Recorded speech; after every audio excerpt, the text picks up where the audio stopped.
Hello friends, the বংশেব Shukla চ্যানেলে সকলকে welcome. আজকে আমি বাঙালিদের অত্যন্ত একটা জনপ্রিয় পিঠে সরু চাকলির রেসিপিটা নিয়ে এসেছি।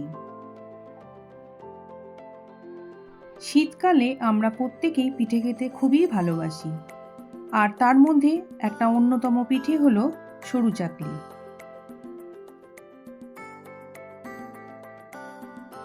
আর এই রকম একটা নলেন গুড়ের সঙ্গে সরু চাকলি পিঠে খেতে ভীষণ ভালো লাগে। একদম কাগজের মতন পাতলা সরু চাকলি কিভাবে বানানো যায় সেই রেসিপিটাই আজকে আমি আপনাদের সাথে শেয়ার করব। তাহলে চলুন আজকের এই রেসিপিটা দেখে নেওয়া যাক। প্রথমে আমি একটা কাপ নিয়ে নিয়েছি। এই কাপের মাপে আমি চাল আর ডালটা নিয়ে নেব। এখানে আমি এই কাপের মাপে 2 কাপ গোবিন্দভোগ চাল নিয়ে নিচ্ছি। সেদ্ধ চালও নেওয়া যেতে পারে, তবে এই গোবিন্দভোগ চালেই এই পিঠের স্বাদটা বেশি ভালো হয়। এরপর ওই একই কাপের মাপে আমি বিউলির ডাল নিয়ে নিচ্ছি। এখানে আমি বিউলির ডাল নিচ্ছি 1 কাপ। এই সরু চাকলি বানানোর জন্য চাল আর ডালের মাপটা অত্যন্তই জরুরি। এখানে যা চাল নেওয়া হবে ডালটা তার হাফ নিতে হবে। এরপর আমি চাল আর ডালটাকে খুব ভালোভাবে ধুয়ে পরিষ্কার করে নিয়েছি। এরপর চাল আর ডালের মধ্যে আমি জল ঢেলে দিচ্ছি। এই জল দিয়ে চাল আর ডালটাকে আমি 7 থেকে 8 ঘন্টার মতন ভিজিয়ে রাখবো।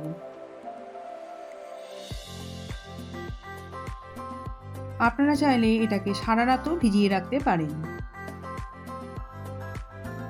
8 ঘন্টা পর আমি ফিরছি। দেখুন চালটা খুব ভালোভাবে ভিজে গেছে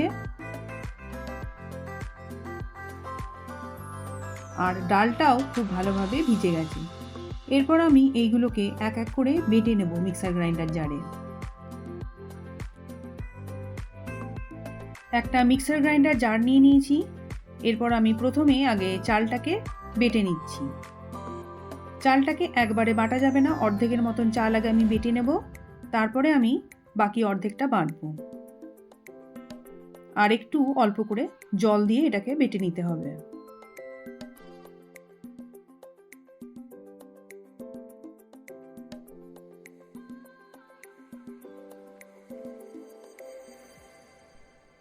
দেখুন চালটা বেটে নিয়েছি আমি, ঠিক এইরকম টাইপের বাটাটা হবে। এরপর একটা বড় পাত্রের মধ্যে আমি বাটা চালটাকে ঢেলে নিয়েছি।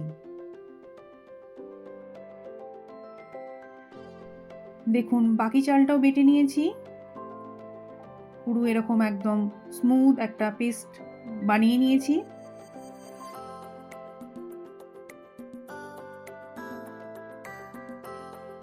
এরপর আমি বিউলির ডালটাকে বেটে নেব। এই বিউলির ডালটাও আমি অর্ধেকের মতন আগে বেটে নেব, তারপর বাকি অর্ধেকটা পরের বারে বাটবো।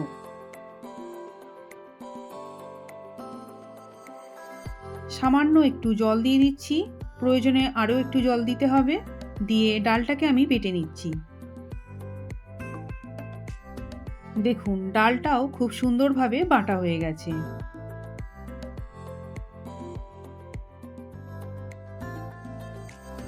এই বেটে রাখা ডালটাকে আমি ঢেলে নিচ্ছি। এরপর বাকি বিউলির ডালটাকে আমি বেটে নিচ্ছি।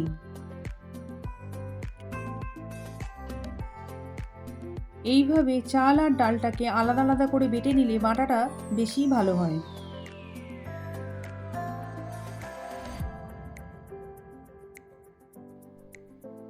বাকি ডালটাও বাটা হয়ে গেল। এবার এটাকেও আমি একসঙ্গে ঢেলে দিচ্ছি।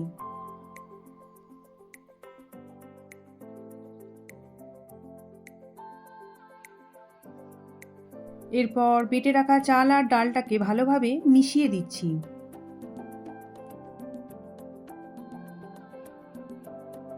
স্বাদ মতো লবণ দিয়ে দিচ্ছি।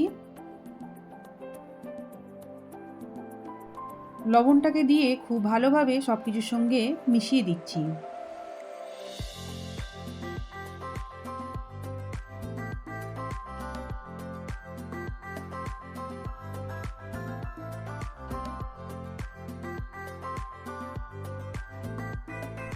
এরপর একটা এরকম হ্যান্ড ব্লেন্ডার নিয়ে খুব ভালোভাবে এটাকে ফেটিয়ে নিচ্ছি।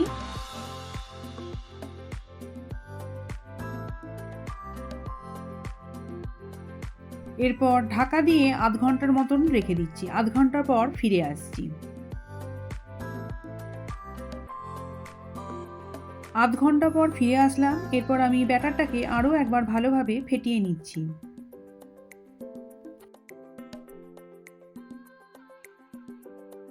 এরপর অল্প অল্প করে জল দিয়ে ব্যাটারটাকে আমাকে পাতলা করে নিতে হবে, কারণ সরু চাকলি পিঠা কাগজের মতন পাতলা হয়, সেই জন্য অল্প অল্প করে জল দিয়ে দিয়ে আমি ব্যাটারটাকে পাতলা করে নেব। তো তার জন্য আমি প্রথমে 1 কাপ জল দিয়ে ভালোভাবে ফেটিয়ে নিচ্ছি। এরপর ব্যাটারের ঘনত্বটা একটু দেখে নেব। দেখুন ব্যাটারের ঘনত্বটা অনেকটাই ঘন হয়ে আছে, তাহলে এর মধ্যে আরও একটু আমি জল দিয়ে দিচ্ছি। এরপর আমি আরও 1.5 কাপের মতন জল দিয়ে দিলাম, দিয়ে খুব ভালোভাবে ফেটিয়ে নিচ্ছি।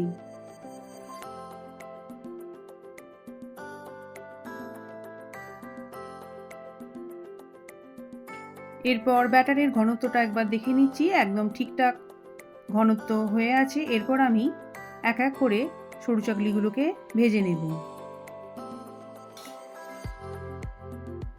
গ্যাসের ফ্লেমটা অন করে দিয়ে একটা ননস্টিকের এরকম একটা প্যান বসিয়ে নিয়েছি। এবার প্রথমে আমি এটাকে গরম করে নেব ভালোভাবে। প্যানটা গরম হয়ে গেছে। এরপর আমি একটু রিফাইন অয়েল নিয়ে এরকমভাবে ব্রাশের সাহায্যে একটু করে তেল বুলিয়ে দিচ্ছি। খুব সামান্য পরিমাণেই তেল লাগবে। এবার তেলটাকে একটু গরম হতে দেবো। গরম হয়ে গেলে এইরকম 1 হাতা ব্যাটার এইভাবে আস্তে করে দিয়ে দেব। এরপর হাতার এই নিচের অংশটা দিয়ে আমি খুব ধীরে ধীরে ব্যাটারটাকে চতুর্দিকে ছড়িয়ে দিচ্ছি। এই সময় গ্যাসের ফ্লেমটাকে আমি একদম লোতে রেখে দিয়েছি।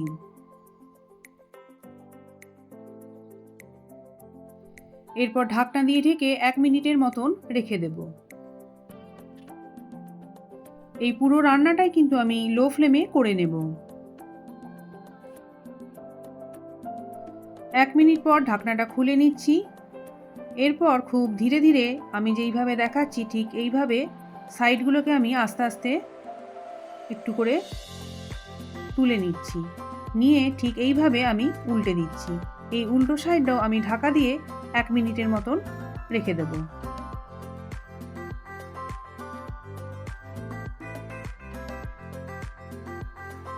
আরও 1 মিনিট হয়ে যাওয়ার পর আমি ঢাকনা খুলে নিচ্ছি।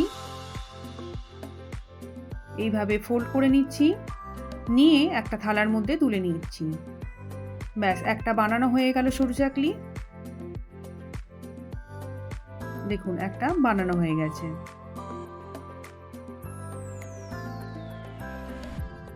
তাওয়ার মধ্যে এই জলটাকে আমি একটু মুছে নিচ্ছি।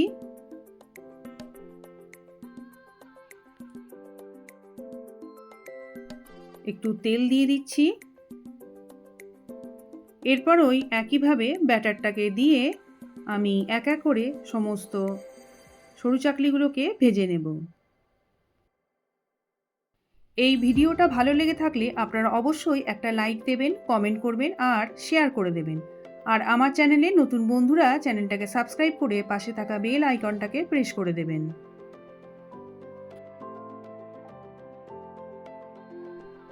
এতে আমি যখন নতুন কোনো ভিডিও আপলোড করব তখন খুব তাড়াতাড়ি এর নোটিফিকেশান আপনাদের কাছে পৌঁছে যাবে। এইভাবে সমস্ত সরু চাকলিগুলোকে আমি এক এক করে ভেজে নিচ্ছি। সমস্ত সরু চাকলিগুলোকে আমি এক এক করে ভেজে নিয়েছি। দেখুন সরু চাকলিগুলো কতটা কাগজের মতন পাতলা হয়েছে। দেখুন ঠিক এইরকম টাইপের পাতলা যত হবে তত এগুলো খেতেও ভালো লাগবে। দেখুন সরু চাকলিগুলো দেখতে যতটা সুন্দর হয়েছে আর খেতেও ঠিক ততটাই সুস্বাদু হয়েছে। শীতকালে ব্রেকফাস্টে এই রকম গরম গরম সরু চাকলি নলেন গুড় দিয়ে খেতে ভীষণই ভালো লাগবে। তাহলে আজকের মতো এখানেই শেষ করছি। আবার আসবো অন্য কোনো রেসিপি নিয়ে। আপনারা সবাই ভালো থাকবেন, সুস্থ থাকবেন।